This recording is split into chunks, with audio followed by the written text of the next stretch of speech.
Minneapolis is a city that has long been at the center of the American conversation on policing and civil rights. But in January 2026, the tension reached a breaking point not seen in years. Under the federal initiative known as Operation Metro Surge, thousands of federal agents, from ICE to Border Patrol, descended on the Twin Cities. In just 3 weeks, 2 U.S. citizens were shot and killed by these agents on the streets of their own neighborhoods. Renee Good, a mother of 3 and poet, and Alex Pretti, a VA hospital nurse. Their deaths have sparked a constitutional crisis between the state of Minnesota and the federal government, raising fundamental questions about the limits of federal power, the right to protest, and the definition of self-defense in an age of instant video evidence. Today, we look at the facts of these 2 cases, the clashing narratives from the highest levels of government, and what this means for residents across the United States.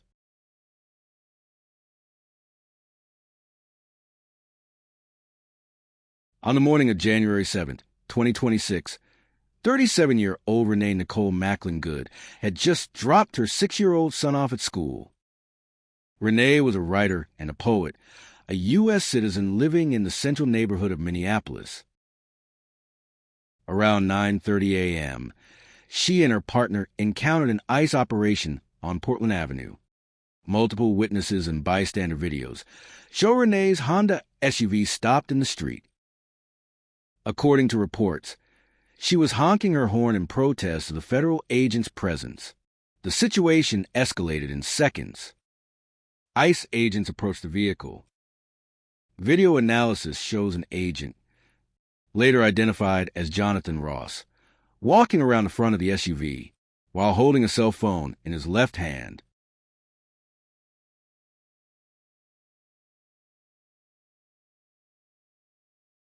Renee Good put the vehicle in reverse for a few feet, then turned her steering wheel to the right. As the vehicle began to drive forward, turning away from Agent Ross, he drew his weapon. In under 1 second, Ross fired 3 shots. 1 hit the windshield. 2 entered through the driver's side window. Renee Good was hit in the head, arm, and chest. She was pronounced dead at the scene. The aftermath was captured on video, showing agents preventing a nearby doctor from reaching the vehicle to provide medical aid. The Department of Homeland Security immediately labeled the shooting defensive, claiming Renee had weaponized her vehicle to target officers. However, independent video analysis suggests that Renee Good was turning her vehicle to drive away when the agent shot her. No evidence has conclusively shown that she posed a lethal threat at that moment.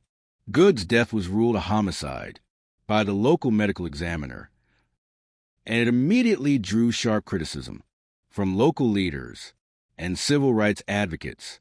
Local residents describe Renee Good as a good mother and a neighbor whose death raised serious questions about the use of force by federal agents operating on city streets.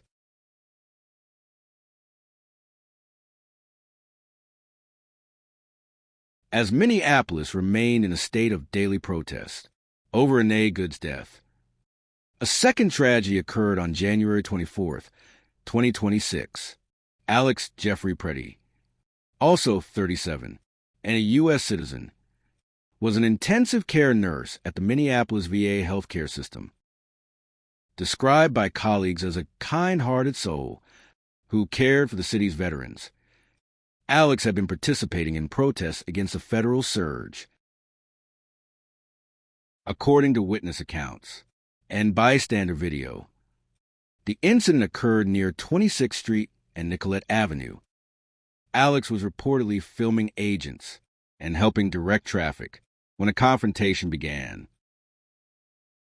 Video shows that federal agents shoving a legal observer to ground. Alex appeared to move in to help that person. Within moments, Alex was pepper sprayed. wrestled to the ground by 6 to 7 agents, then shot multiple times, even after he no longer posed an apparent threat. Pretti had a legally carried firearm, but did not brandish it.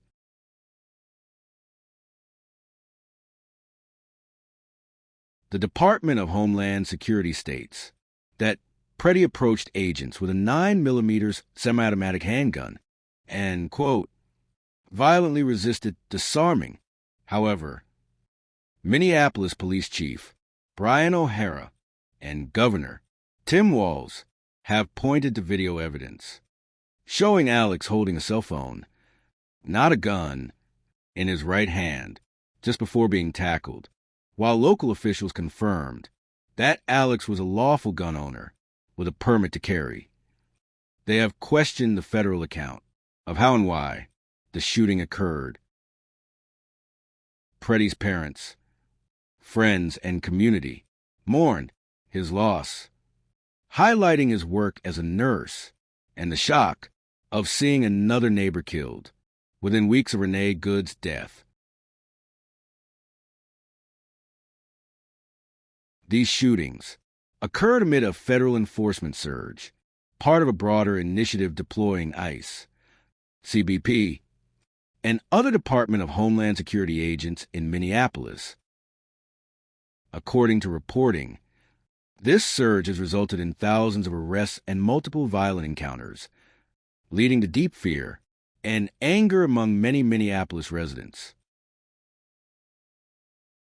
National attention is focusing on whether federal agents are operating with adequate oversight, accountability, and respect for constitutional rights.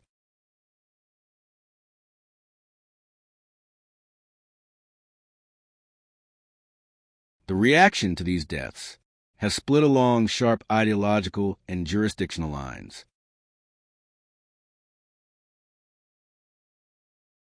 The Trump administration and DHS leadership have stood firmly behind the agents. They argue that Operation Metro Surge is a necessary law enforcement action to secure the interior of the country. From this viewpoint, agents are operating in high-threat environments where interference is viewed as domestic terrorism. Any use of a vehicle or movement toward an agent is interpreted as a lethal threat requiring an immediate response. Administration officials have accused local Minnesota leaders of obstruction for launching independent investigations. Others stress that if videos show Pretti or Good acted unlawfully, that context must be considered in any legal review. At the time of reporting, some conservative commentators argue that broader law and order must be supported, especially in federal operations targeting criminal activity.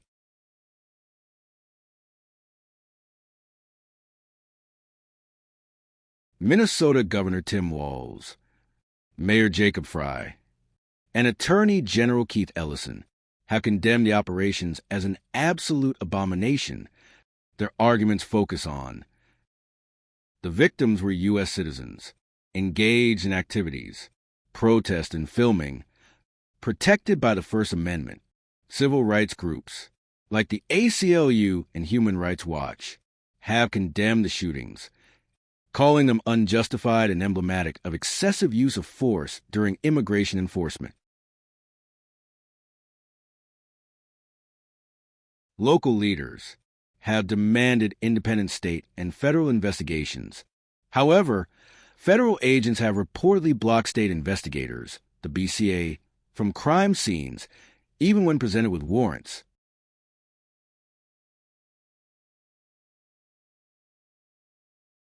Local leaders have characterized the federal surge forces as violent and untrained for urban community interactions.